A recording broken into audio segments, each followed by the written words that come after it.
With endless possibilities for location that could be anywhere in the world from New York to London, you're probably thinking that GeoGuessr is purely based on luck of the draw and random guesses.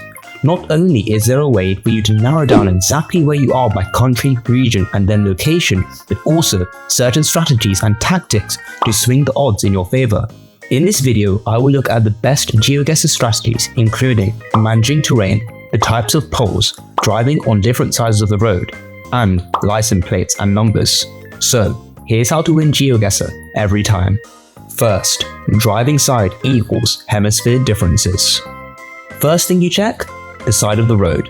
If cars are on the left, you've already narrowed it down to the UK, Australia, Japan, and South Africa, maybe New Zealand, unless someone is driving illegally.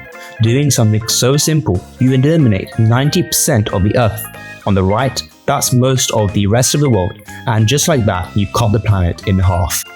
In fact, be sure to utilize your compass at all times. If the sun is in the north, that means you're in the southern hemisphere. If it's in the south, that means you're in the northern hemisphere. Doing something so simple puts you in a better position than half of GeoGuessr Twitter. Next, become an expert in poles. Each country has their own style, as if it were fashion per infrastructure. But here's what's important. Number 1. Eastern Europe and Balkans have holed concrete poles, most common in Poland or Serbia. East Asia has striped metal poles with black and yellow hazard lines, most common in South Korea or Japan. Next, Latin America. Be sure to look out for octagonal concrete poles with many horizontal lines or indents, such as in Brazil, Mexico, or Argentina. Now, Southeast Asia, watch for poles with bases painted black and white or red and white, most common in Indonesia or Thailand.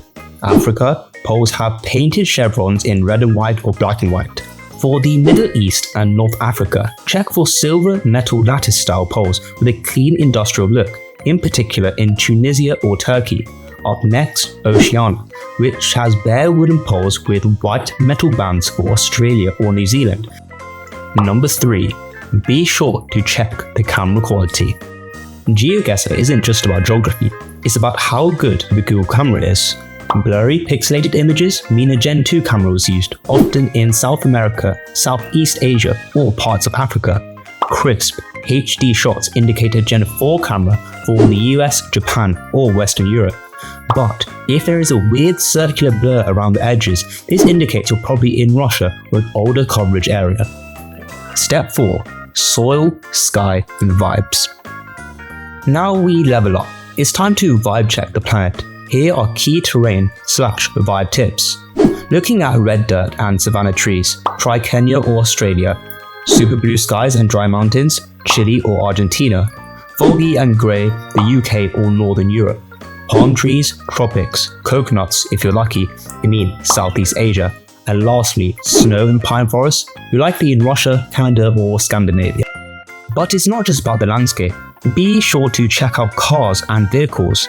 Even though they may be blurred, the blur itself is a clue. We'll split this into 4 domains. Japan, green on white, fully blurred. Brazil, blue stripe on top with colourful state names. Mexico, often no front plate, or it's fully invisible.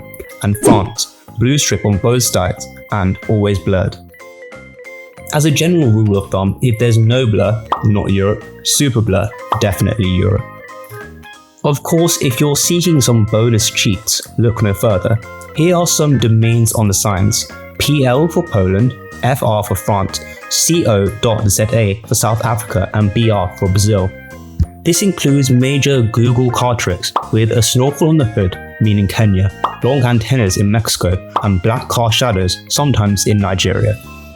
And given that you are now a certified GeoGuessr Pro, be sure to comment your most insane GeoGuessr moments and leave a like and subscribe for more ways on how to win every time.